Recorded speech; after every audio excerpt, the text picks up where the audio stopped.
अस्सलाम वालेकुम, मैं हूं फैसल तारिड़। इस वीडियो के अंदर हमने बात करनी है, एस्टैब्लिशमेंट ने जी हाथ खड़े कर दिए हैं। उन्होंने कह दिया है चलो नालायको फ्रॉडियो छुट्टी करो, तुमने मुल्क का बेड़ा गर्क कर दिया है। सुप्रीम कोर्ट के चीफ जस्टिस उमर अता बंदयाल ने भी इंपोर्टेड को इलेक्शन कराने का कह दिया है और यह कह दिया है कि अब आपकी गुंडागर्दी नहीं चलेगी। हम इमरान खान को इग्नोर नहीं कर सकते, हम इमरान खान को ऐसे ही नहीं छोड़ सकते। वो बहुत बड़े लीडर हैं। शेख रशीद की जमानत आज भी नहीं हो सकी। बेशुमार इस वीडियो के अंदर मैंने आपके सामने खबरें रखनी है, खास तौर पे जो ताकतवर हलकों ने हाथ खड़े किए हैं इंपोर्टेड से, और इसका दावा कोई आम शख्सियत नहीं कर रही। शब्बर ज़ैदी, सब लोग जानते हैं शब्बर ज़ैदी साहब एस्टैब्लिशमेंट के बंदे हैं, मुक्तदर हलकों के ये खास बंदे हैं। मुक्तदर हलकों के बिहाफ पर इन्होंने पहले भी बयान दिया था कि पाकिस्तान में टेक्नोक्रेट सेटअप लाने के हवाले से तैयारी हो रही है, इंटरव्यूज भी हो रहे हैं और कुछ लोगों को बैरून मुमालिक से बुला भी लिया गया है। अब शब्बर ज़ैदी साहब क्या कहते हैं? रियासती अदारों में भी यह सोच अब पाई जा रही है कि इस हुकूमत के पास कोई माशी प्लान नहीं है। मैं कोई सियासी बयान नहीं दे रहा, मगर मेरे ख्याल से यह हुकूमत अब ज्यादा देर तक चल नहीं सकती। शब्बर ज़ैदी साहब कहते हैं कि एस्टैब्लिशमेंट ने यह मान लिया है, बिल आखिर बेड़ा गर्क करवा के मुल्क का यह तस्लीम कर लिया है कि यह नलायक है। यानी इतने धक्के खाने के बाद, बेड़ा घर करवाने के बाद एस्टैब्लिशमेंट को यह एहसास हो गया है कि ये इसहाक डार जो इनके पास तुर्ब का पत्ता था ना, ये भी कुछ नहीं है, इसकी भी कोई औकात नहीं है, ये सबसे बड़ा नालायक है। इसने तो आके मिफ्ता से भी ज्यादा बेड़ा घर किया है। तो लिहाजा डार की जो चालाकियां थी वो भी नहीं चली और एस्टैब्लिशमेंट इस वक्त सख्त मायूस है कि इन लोगों ने मुल्क के साथ कर क्या दिया। फिर एक और खबर सुनिए कि ये जनाब आपके एक तो कैसर शेख साहब ने कल बड़ा खतरनाक दावा किया है।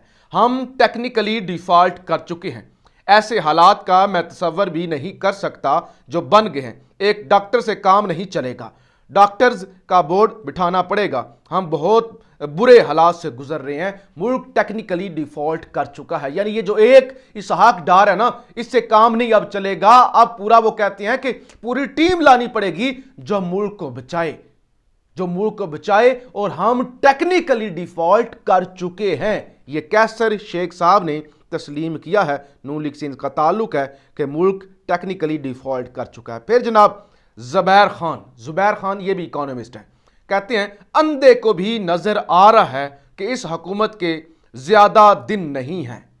शहबाज हुकूमत की कब छुट्टी होने जा रही है? अच्छा जी, अब ये जुबैर खान साहब ने भी कह दिया, उन्होंने कहा कि अंधों को भी नजर आ रहा है कि इस हुकूमत के पास अब ज्यादा दिन नहीं है।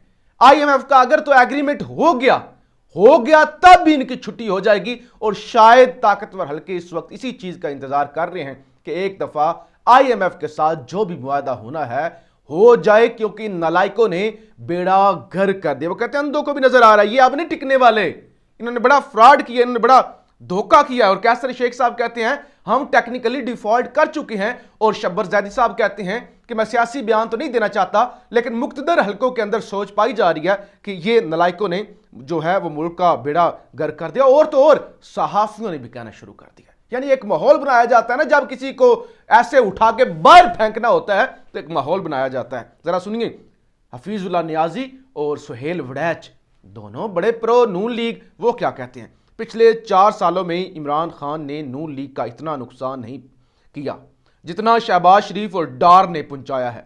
शहबाज शरीफ ने जब हलफ उठाया तो नून लीग की सियासत अब्दी नींद सो गई थी।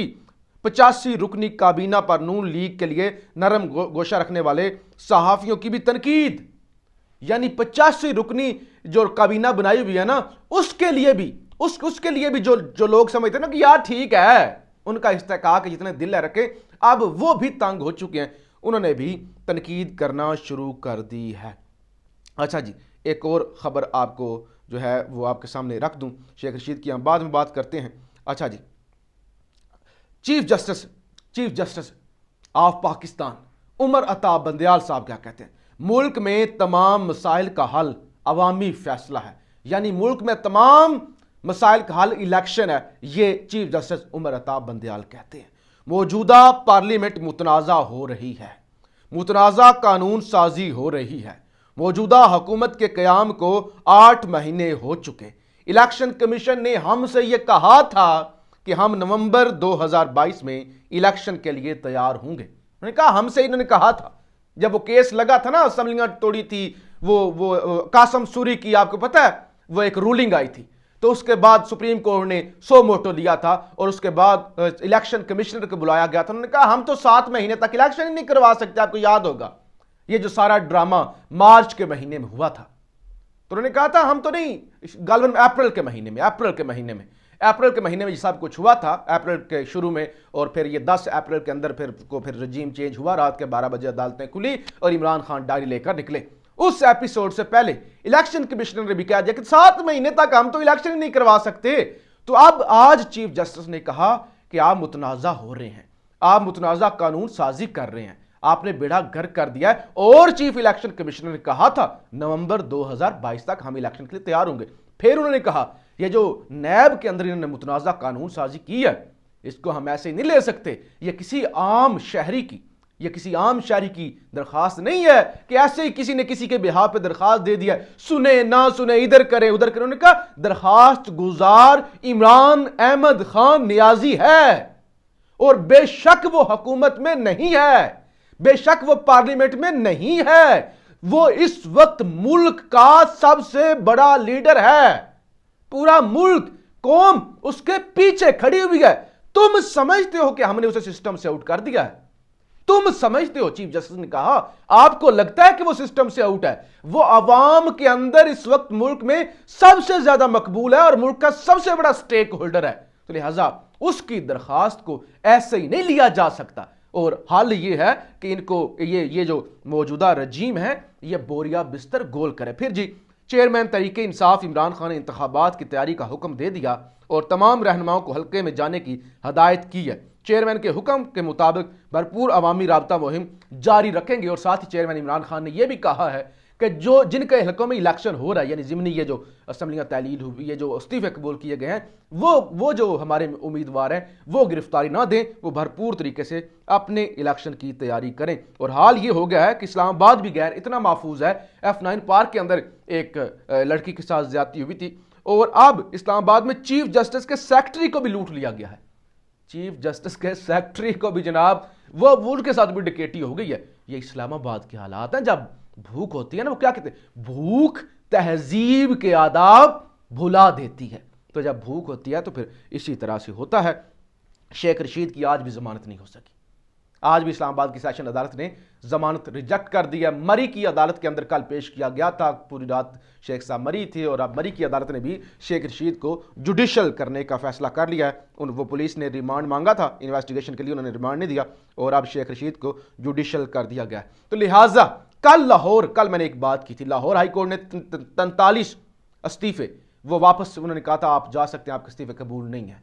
मैंने कहा था कि इस्टेब्लिशमेंट की मर्जी के बगैर ये फैसला नहीं आ सकता। और आज ये बयान आना, ये चीज़ें सामने आना, सारी जो मैंने वीडियो के अंदर आपको बयान कर दी हैं, सुप्रीम कोर्ट के ये रिमार्क्स आना, ये वाज़ा करते हैं मामलात इलेक्शन की तरफ जा रहे हैं। और ये इसीलिए 43 यानी वो अपोजिशन लीडर तब्दील हो, अपोजिशन लीडर पीटीआई का आए, राजा रियाज की छुट्टी हो और ताकि अबूरी हुकूमत की तरफ मामलात जाएं। और राजा रियाज का जरा लतीफ़ा सुनिएगा, इमरान खान बुलाकर भी कहें, उन्होंने आज फिर कहा, इमरान खान अगर मुझे बुलाएं ना और मेरी मिन्नत करें कि राजा साहब आप बड़े लीडर हैं, आप हमारी टिकट ले लें, तो फिर भी मैं पीटीआई का टिकट नहीं लूंगा, मैं पीटीआई के टिकट से इलेक्शन नहीं लड़ूंगा। ये राजा रियाज की जानब से जनाब खच मारी गई है कि मुझे बुलाकर भी कहें तहरीक इंसाफ का टिकट कबूल नहीं करूंगा, इमरान खान बुलाकर भी कहेंगे तो भी टिकट नहीं लूंगा। मरियम नवाज ने टिकट देने के लिए कहा तो सोच सकता हूं। राजा रियाज, जरा अंदाजा करें, ये अपोजिशन लीडर है, नून लीग का बंदा और नून लीग के खिलाफ ये अपोजिशन लीडर है, ये ड्रामा चल रहा है। पीटीआई के 43 अरकान वापस पार्लिमान ना आए। अच्छा जी, ये सेक्रेटरीट जो कौमी असम्बली का, उन्होंने कह दिया कि वापस ना आए क्योंकि अभी तक लाहौर हाई कोर्ट का फैसला हमें मौसूल नहीं हुआ। टीवी पर खबरें ज़रूर सुनी हैं, लेकिन हमें जब तक फैसला नहीं मिल जाता, हम फैसला नहीं पढ़ लेते, तब तक 43 जो अरकान हैं वो कौमी असम्बली के अंदर वापस ना आए। और इसके अलावा बुलीगर रहमान ने भी लाहौर हाई कोर्ट में अपना तहरीरी हुक्म पहुंचा दिया। असम्बली तालीन नहीं की तो इलेक्शन की तारीख देना मेरी जिम्मेदारी नहीं। कहते मैंने सिग्नेचर ही नहीं किया, मेरी जिम्मेदारी नहीं। बंदा पूछे तुम इस कुर्सी पर क्यों बैठे हुए हो? तुम गवर्नर हो, गवर्नर की जिम्मेदारी है। सिग्नेचर ना भी करो तो 48 घंटों के अंदर जो है वो असम्बली तालील हो जाती है। और तुम पागल हो कि तुम तारीख नहीं देगा तो इलेक्शन नहीं होगा। आइन अपना रास्ता, आइन के अंदर वाजिया है, तुमने साइन नहीं किए, 48 घंटों के अंदर असम्बली तालील होगी। आइन के अंदर लिखा होगी 90 दिन के अंदर, आइन के अंदर लिखा है नहीं इलेक्शन करवाओगे तो आर्टिकल 6 लगेगा जिसकी सजाए मौत है। तो इस तरह के मजाक और आगे पीछे कहानियों के अंदर ना रहो। ये सर आर्मी चीफ या ISI के सामने नहीं झुकेगा और सारे वकील इकट्ठे हो जाएं, मेंबर पार्लियामेंट एक हूं तो सर सिर्फ खुदा के सामने झुकेगा, आर्मी चीफ या ISI के सामने नहीं झुकेगा। ये तकरीर भी बड़ी वायरल है आजम स्वाति साहब की, और इस वक्त PTI बड़े अग्रेसिव मूड में है। अगली वीडियो के अंदर मजीद भी खबरें आपके सामने रखेंगे। इस्लामाबाद हाई कोर्ट के अंदर इमरान खान की नाअहली के हवाले से भी बेंच बना हुआ है, उसकी भी आपसे कुछ देर के बाद समाअत, जब ये वीडियो रिकॉर्ड कर रहा हूं। और शेख रशीद साहब की जमानत पहले ही रिजेक्ट हो गई। मामलात इंपोर्टेड हुकूमत के धड़न तख्ते की तरफ इस वक्त तो जाते हुए नजर आ रहे हैं। अपनी राय का इजहार जरूर कीजिएगा। पाकिस्तान जिंदाबाद।